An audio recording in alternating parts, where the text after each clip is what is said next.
Well, good morning, good afternoon, good evening, everyone, from wherever you're joining us in the world. Welcome back to MEI's Futures Forum, where today's focus is on powering the future. We just wrapped up an incredibly interesting panel discussion on the future of energy in the Middle East, where we dug into the ambitious transition happening in the MENA region and the technical and operational challenges involved in scaling this transition forward.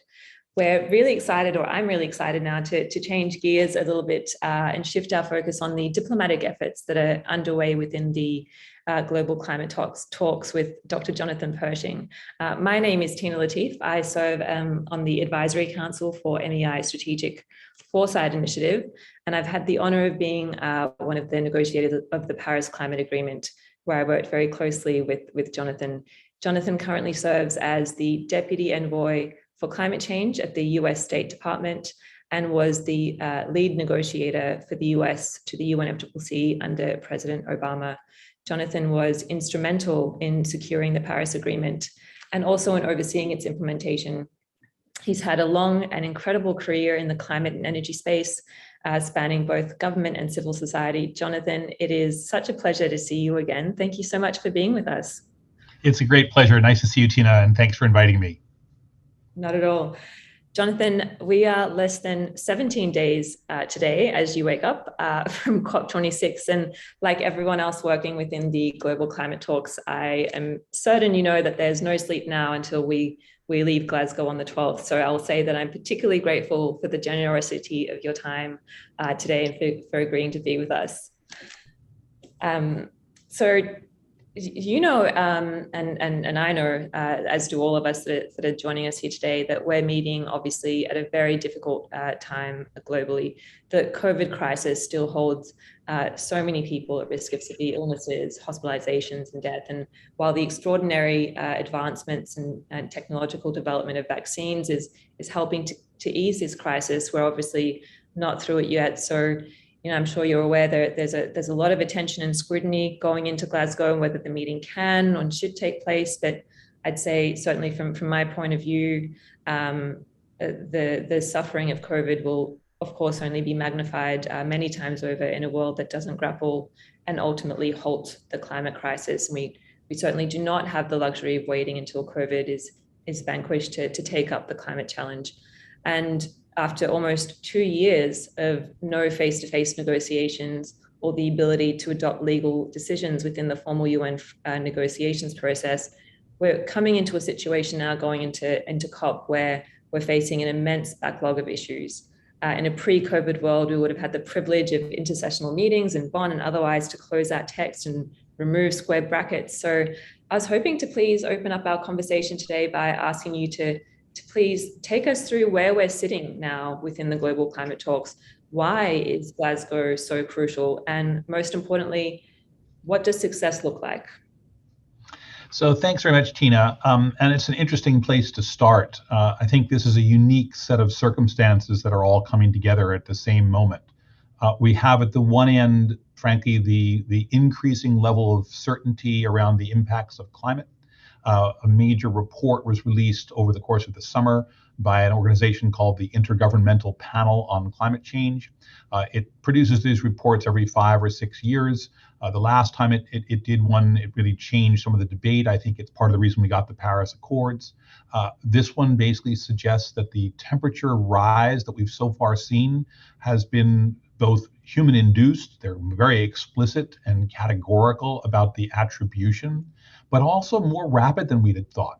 I think we would have thought a decade or two ago that we wouldn't see these kinds of temperatures until mid-century. They're 25 years early. And the additional impacts of those temperature rises globally have been substantial. I look certainly from where I sit in the United States, the entirety of the American West is in drought. We've had the worst fire seasons the last 2 years that have ever been recorded. We're seeing enormous numbers of people die from fires, not only in the United States, but of all places in the Amazon, which you think of as a very wet rainforest. We're seeing damages in the drying out of the tundra in Russia. We're seeing massive flooding in Europe.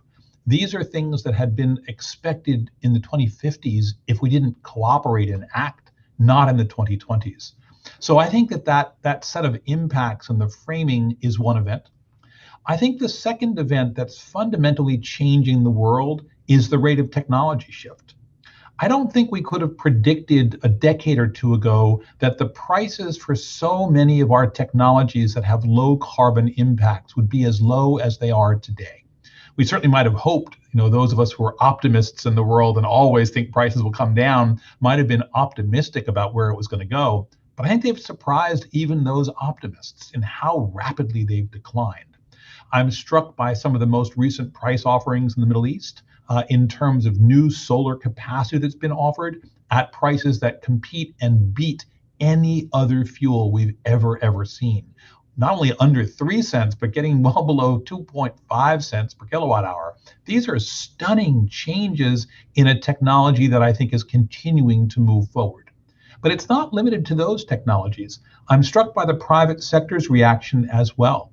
I'm struck in two dimensions for that, and that's also in the last couple of years. Companies are beginning to evaluate risk in a different way. They've begun to incorporate the idea that the climate has two effects on them.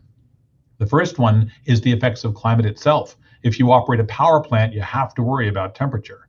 But the second is a regulatory risk. As countries increasingly scale up their programs to combat climate, companies are taking note because it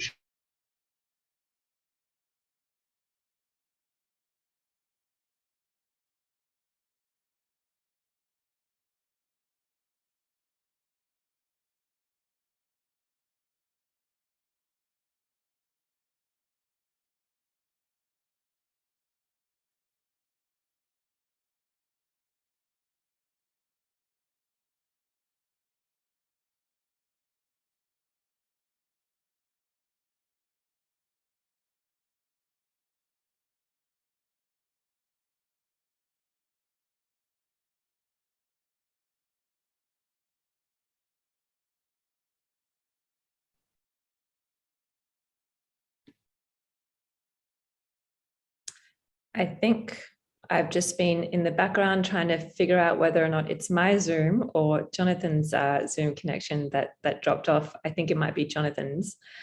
So please bear with us for just a moment while we try and bring him on board.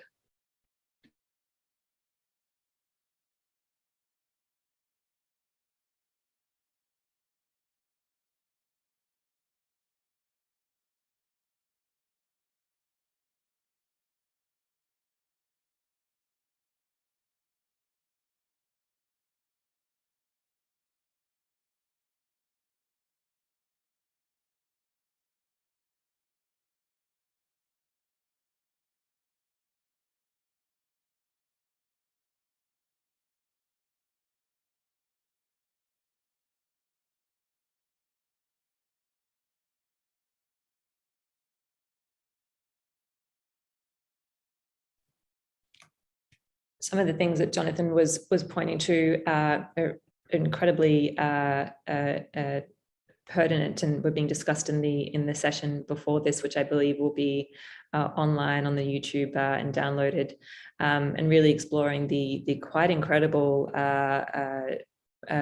price drops and technology advancements that have happened within the region specifically. I think the drive, particularly in the UAE and in Saudi, around the deployment of renewables has been largely an economic one, and the understanding that renewables right now are cheaper than conventional energy.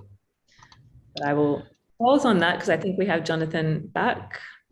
I think I probably lost you somewhere, Tina, right about the point that I was talking about advances in technology. One clearly is Zoom, which one wants to think is the perfect solution, but in reality leaves us somehow short. I apologize for that, but I'm glad to be back. There was a moment where I didn't know if it was me or you, but I was doing a little bit of riffing just to carry on the point that you were making around the incredible advancements that no one would have expected, particularly here in the region. And I was just reflecting also on the idea that so much of the ambitious clean energy targets that we're seeing within the Middle East are driven by the understanding that renewables are now cheaper than conventional energy. But we did lose you on that point, and so I was trying to fill in the gap. But so let me put one last thing on the table, which is where you started, which is the COVID difficulty, because it really has shaped a couple of things. The first one is that I think it was the delay. I don't think it was in our collective global interest to wait for a year to have this conference. The urgency of the problem didn't diminish. If anything, we became clearer about the damages and the impacts, and we should really be moving more quickly. On the other hand, had it happened last year, quite bluntly, there would have been a very different US administration. And I think the consequences of the change in the US administration have had a global impact on the negotiations, on global ambition, on the direction of travel for the global community. And so in that sense, perhaps it wasn't entirely bad. The second thing which COVID's done is it's given us a much different assessment of how you engage with people. I think there are no substitutes at a meeting like this for the face-to-face communication. It's very hard to think about a process in which you literally have 190 countries seeking to negotiate something and doing it on a Zoom call. Even a call like this isn't so straightforward. We just dropped a connection for a few moments. Imagine you're in the middle of a conversation with dozens of other partners, all of whom are passionately worried about a particular issue, and the line cuts out. It really doesn't work. And so much of the business of a negotiation is not done in the formal conference room. It's done in the side conversations. It's done when people connect with each other over a meal and say, we could work this out. We could find common ground. Very hard to do that in a virtual setting. With that having been said, I do believe that some will not be able to attend, and that is going to actually have a consequence for the meeting. I'm hopeful, and we are currently seeing the vast majority of countries sending both senior representatives, often heads of state. We think there will be well over 100, and sending their technical experts to work on the outstanding issues that remain. But the COVID dynamics will in fact change a bit of how the system feels and some of the outcomes. I believe that a lot of the work that's been done informally over the last months will offset that, but it remains to be seen a bit about whether the success that we all seek will be there. Let me say one last comment, which is really about what we hope the outcome would be from the COP. There are two big buckets of the outcome. The first bucket, frankly, is ambition. If we cannot capture the moment, if we cannot urge those countries that have still to make decisions about their future trajectory to stand up, to step forward and make those publicly and explicitly, I think the world is going to be on the wrong trajectory. You don't have many meetings like this where 100 heads of state show up to push that agenda forward, and we want to seize that. Success in that regard is a substantial number of additional countries stepping forward with domestic actions in a collaborative forum in which they can work jointly to reduce emissions. The second bucket is the technical work that remains unresolved from Paris. And if we don't finish that, well, shame on us. We really ought to finish that. And I think we can. There are two parts to that. One really is how transparently countries report on their actions. I think there's been some question on the detail. I think that's resolvable. The second is a question of how we deal with something called Article 6. It's an article that speaks to emissions trading as a mechanism. I think it matters to complete that. But my view is that a great deal of the emissions trading work underway in the world won't really be affected by that. The Europeans probably won't change their model, or the Chinese their model, or American states their model. So I think this will be a useful additional level of understanding, but probably won't affect the emissions markets very much. But it should be done. We ought to finish these things, and I think there's good indication that progress will be made, and we will conclude in that bucket. But the two probably go hand in hand. Absolutely, couldn't agree further. And very interesting, but correct reflections on the success of COP had it happened last year, potentially with a different administration. And of course, the value of face-to-face meetings. It seemed like a simple thing and understated, but so much progress happens behind the doors and in between corridors, etc.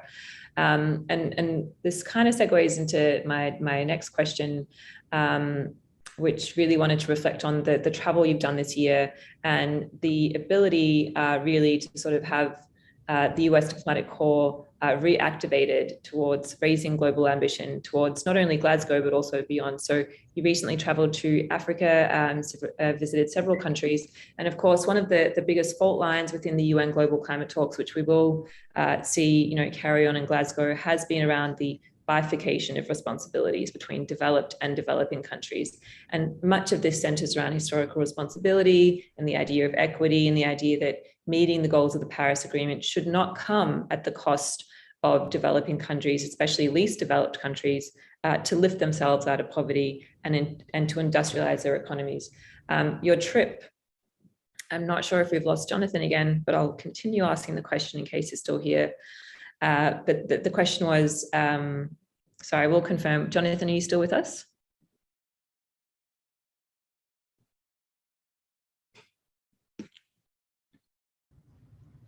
So I think I understood the question very much as this kind of dynamic and division. Yeah. Well, I was going to ask, your trip recently was a great success, and of course there is the issue of bifurcation. But I really wanted to hear about your approach and your thinking when it comes to engaging countries like, say, for instance, Namibia, which you recently visited. Namibia, which represents, less than 0.5% of the world's emissions. I think it's 0.01%, and it's a tiny contributor to the global climate challenge. But more than this, it's a country that is exceptionally vulnerable to climate change, where climate's already impacting the economy, food supply, security, development, et cetera.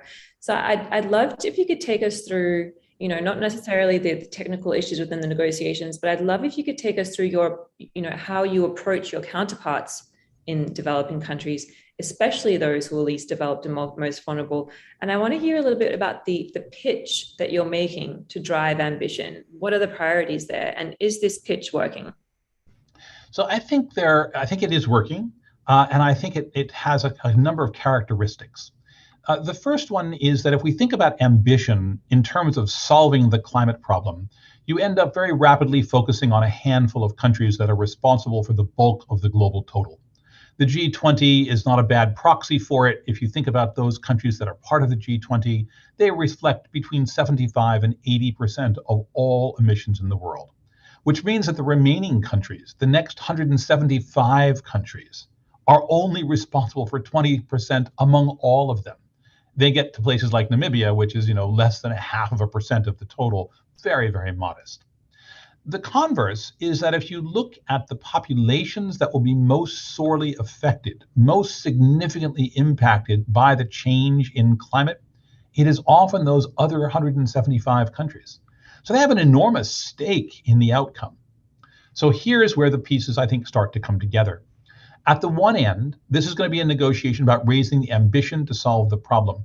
From that, you need the top players to move, but they are often pressed, they're often urged, they're often engaged by the remaining countries.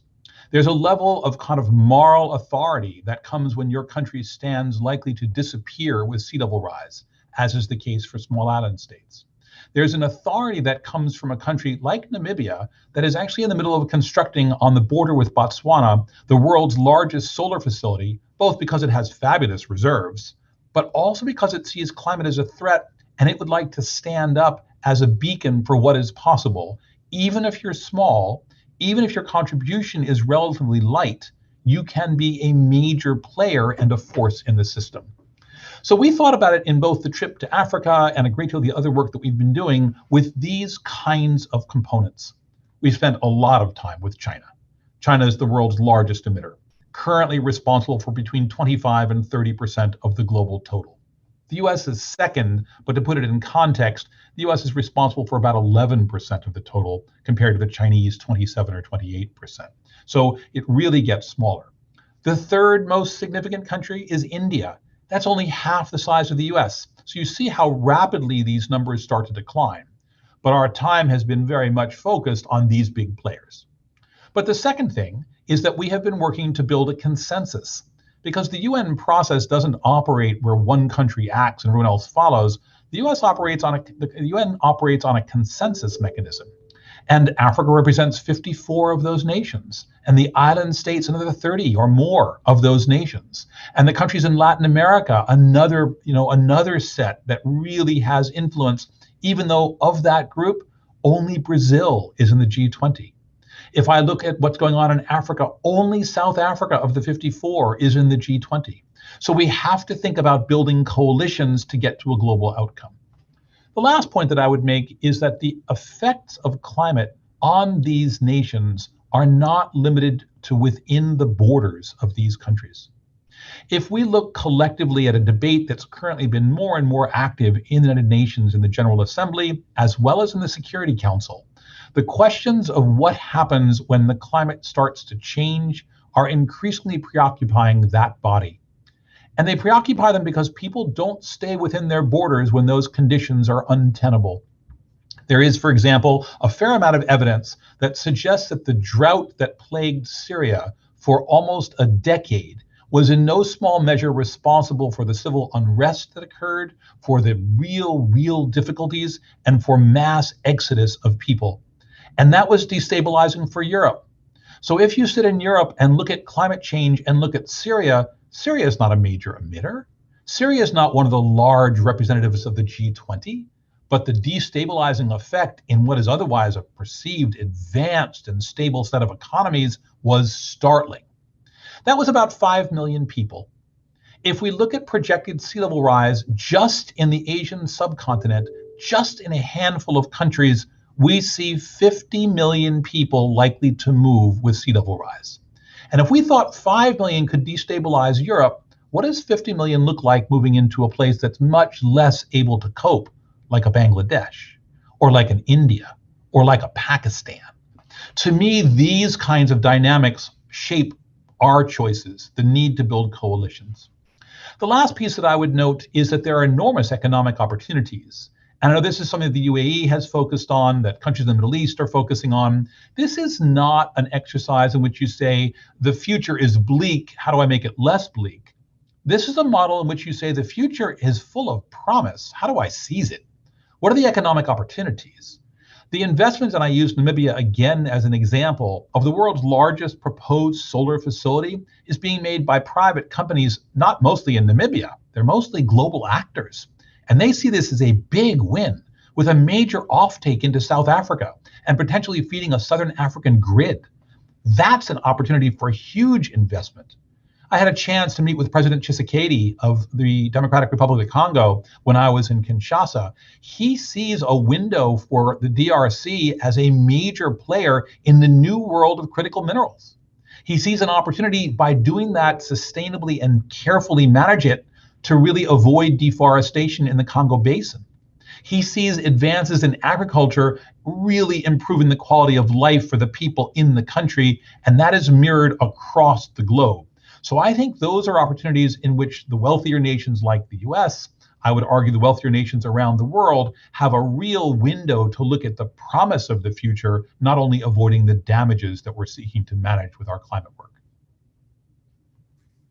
Absolutely, couldn't agree with you more. And I'm, as you know, Australian, but have had the privilege and honor of working for the UAE government, where, not to take sides, but the UAE's obviously embraced the idea of economic opportunity. We've recently announced net zero, and our announcement was anchored in the idea that we are acknowledging and want to be a major player in this new economic paradigm that we're seeing. And it's certainly, something that I'm seeing in the Biden campaign. I had the honor of working on the Biden campaign over the summer before returning to the UAE, and also working very closely with Gina McCarthy, who I'm sorry to say is possibly my number one favorite member of the Biden climate team, of course, followed by yourself in a close second. But in all seriousness, one thing that I know Gina and everyone in the administration is working on is shifting this narrative on climate change, just as you said.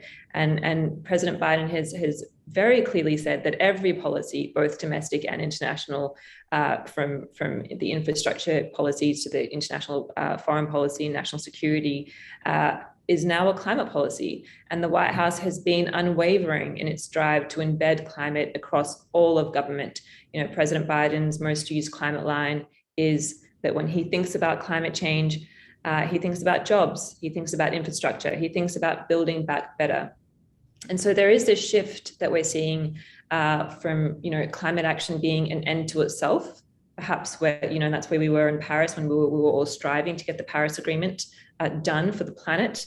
But there's a shift where climate action is potentially now being seen as a means to an end, and that end is sustainable development.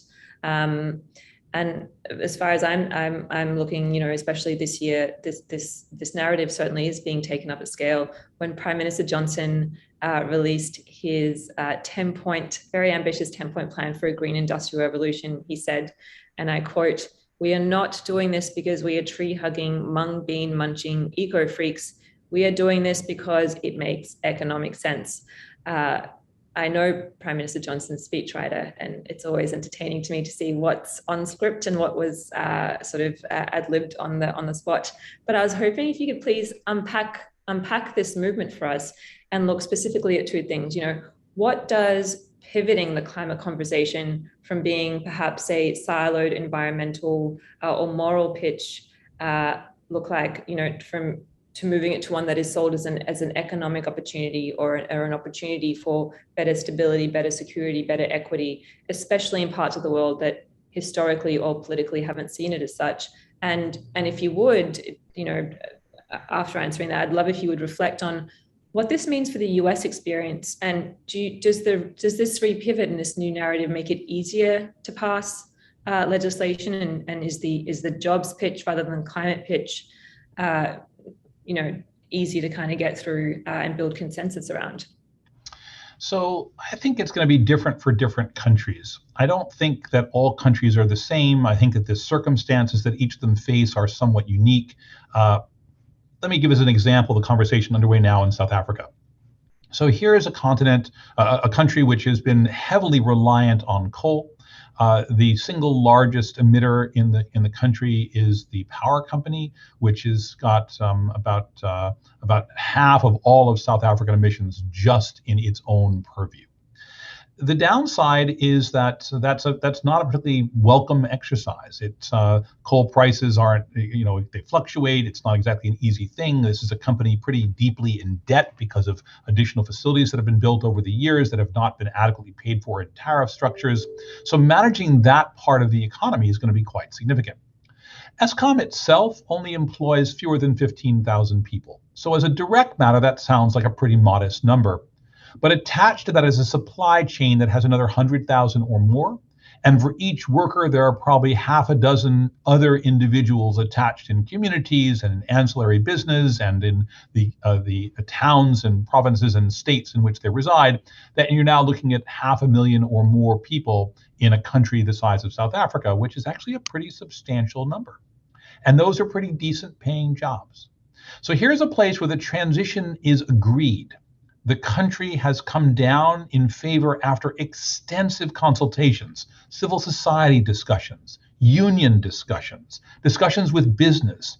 They have agreed to make this transition. They made it for a couple of reasons. They believe that the consequences of climate are severe. Witness what happened in Cape Town last year, where the water system almost was completely dry for a city of 1 million plus, and they had no recourse. So the impacts of climate are clearly being felt in South Africa. But they also saw it as an opportunity for growth. And President Ramaphosa has been quite explicit about that. Where is the economy going? Where are the new jobs coming from? Where is the export market they want to tap? Those are mostly not attached to the coal sector. They're mostly attached to the new economy that comes out of alternative energy, that comes out of clean products, that comes out of alternative jobs. So for them, it's got a two-part agenda. The first is they see this vision, and the second is how do you manage the transition to achieve it? And this to me is one of the places where I think South Africa as being a leader really shows up. They've had probably more extensive consultations internally about how to manage this transition than almost any place I can think of. It's a huge problem for them. They can't blithely do it. They don't have the resources of a Germany, which can really pay the costs of what it is. They have to go through and figure out with each township, with each community, with each worker, what the opportunities are for retraining, for new jobs, for a new economy. So I think to me, that transition is critical. But I'm still struck by the vision that they have adopted, which is for this change. And I see it everywhere. If I look at what's going on in China, it's a place that I wish would move faster. I believe can move faster. But even in a place like China, the investments are shifting. Look at Chinese commitments announced by President Xi at the UN General Assembly, in which he has pledged to move away from his fossil fuel investments in all of his overseas finance. That's not an altruistic vision. That's a vision of where the profit lies and where China can excel and exceed in a global marketplace. I think it's a bit of a leader because I think it's where it should be at home, needs to be matched with where it's going overseas, but it could really pick that up. And then I think about the Middle East. It looks very much like South Africa, but with a different commodity. It looks a bit like what the US is trying to do with our own oil and gas sector. What are the options for those communities? What does the future hold? Is it a hydrogen future, which could be very much through a gas structure, which could take advantage of a carbon capture capacity in reservoirs in the region?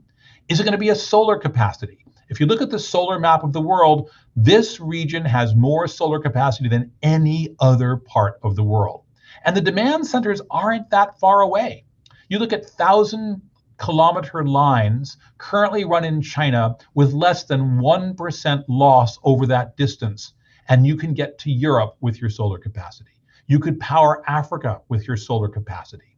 You could move into things like hydrogen and ammonia with your solar capacity and make that possible for the world. So to me, these are the options for the future, and those are the ones that we want to be seizing. I think the issue in the United States is more complicated because of our politics, very deeply divided. But I do think the jobs question resonates. I think the economic development question resonates. And in as much as we will move, it will be because of those parts of the agenda that we will succeed. Absolutely. Couldn't agree with you more. And I think certainly from our region that those dynamics and that conversation is spot on. And I think the opportunities are incredibly clear. I'm conscious of time, so I'm hoping I can get at least one or two more questions in with you. And I really wanted to focus on just the progress we've made, and trying to find reasons for optimism in a conversation which I feel often is not optimistic. And one of the things I was reflecting on as we move into Glasgow was when the UK took on the COP26 presidency back in 2019. Of course, they were meant to host it in 2020. But when they took over, then less than 30% of the global economy was covered by a net zero goal. That figure is now 75% and climbing. Certainly when we landed Paris in 2015, I do not know if I could have conceived that this would be where we were. It's a remarkable achievement, but there is, of course, it's still a long way to go. Last month, as I'm sure you're aware, on the sidelines of the General Assembly, the UNFCCC released its NDC synthesis report, which summarizes the current pledges or NDCs under the Paris Agreement. The report shows that we're on track for more than 2.7 degrees of warming. And indeed, only a fraction of countries have submitted new, more ambitious NDCs. And together, this is what I found most fascinating, that the 113 countries that account for about half of global emissions, their pledges will produce a 12% reduction in emissions by 2030. But while that's promising, taken as a whole, the 191 countries, or I guess 192 now that Turkey has ratified, but the countries overall that are parties to the Paris Agreement will in fact contribute to a 16% increase in emissions by 2030. Of course, this is extremely concerning. And so now with just over 2 weeks left to COP, and with the G20 meeting happening at the end of the month, I'd love to hear from you on what are you going to be focusing on in the next 2 weeks? What meetings are you having? What are you trying to get over the line? And once you tell us what those priorities are, I'd also love if you could reflect on, Jonathan, I hope you don't mind me saying you've been in this process for 30 years, I believe, or potentially longer. What does the next 30 years after COP look like to you? And after we hopefully get the commitments that we need to in Glasgow? So the COP outcome that we are seeking is to really provide an explicit and clear signal to the world that we are collectively moving forward. I think your articulation of the numbers is useful. I think it suggests that this has been a year of enormous increased ambition. The 5 years since Paris have really demonstrated that. But it also demonstrates that we have a gap. Now, if I take a look at the 2.7 degree number that comes out of the report, and I look at the report that was developed 2 years ago, at that point, the report said it was over 3 degrees. So just in this last little while, we've cut off the better part of a half a degree of additional warming. And while that may not sound like very much, that is a staggering achievement. The second thing is that there are a number of countries that did not meet the cutoff, but appear to be poised to make their announcements at the COP itself. So I'm very hopeful that we'll see a round of additional actors stepping forward with additional ambition. And we are currently working in these last weeks to urge them to complete that work and to be able to make themselves public in their framing. The third thing which I'd note is that there is a gap between the announcement of a target and the implementation of the target. That is the task, and in some ways this speaks to the second half of your question, that comes next. The theory of change behind the global negotiations has always been that the collective can move forward. We can hold hands and jump together. That for any individual country to go by itself that has competitiveness concerns, trade issues that rise, questions about I can't move if my allies don't move, joining collectively is much easier. And the view was that a global agreement was the best way to articulate our collective ambition. And we've had several iterations. I think the Paris form is one that seems to really have resonated with the most countries and clearly has led to substantial indications of action. But the next phase is not so much about renegotiating something. In some ways, we're already seeing that with this meeting. This meeting has these 2 items that are kind of unfinished business, the questions of transparency and markets, but those aren't the big questions. The big questions are the political ones. And the big reason for the meeting is to generate that kind of momentum. So I think what happens after the Glasgow meeting is an implementation framework. I think it's a corporate framework. I think it's a framework about investment. I think if I listen to what the banks are saying and the asset owners are saying and the pension funds and the major corporates in the world, they've all made new commitments to really ramp up ambition. Now the question is, how do we execute? How do we turn those visions of 2050 into the reality of 2022 and 2023? And the trajectory that is shifting aggressively and at scale around the world. We see all the signs that it's happening, but we haven't yet seen the results. We've seen it in a few places, but we haven't seen it globally. I think that's the task that we've got going forward. Absolutely. Jonathan, I could speak to you for hours, and I do have many more questions, but I'm privileged enough that I will be seeing you in 2 weeks. It was an absolute pleasure to chat. Thank you so much for your service, Jonathan. Best of luck in the coming weeks, and I very much look forward to seeing you in Glasgow. Thanks so much, Tina, and really a pleasure to join you. I'm delighted to know about the work that you guys are doing and looking forward to more to come. Be well. Absolutely. Thank you, Jonathan. And for everyone else who's joining us, please do stay on. I believe there's an upcoming session in 15 minutes that will look at adaptation and resilience and moving that forward. Jonathan, thank you so much. Have a wonderful day ahead and wishing everyone a wonderful Wednesday. Thank you.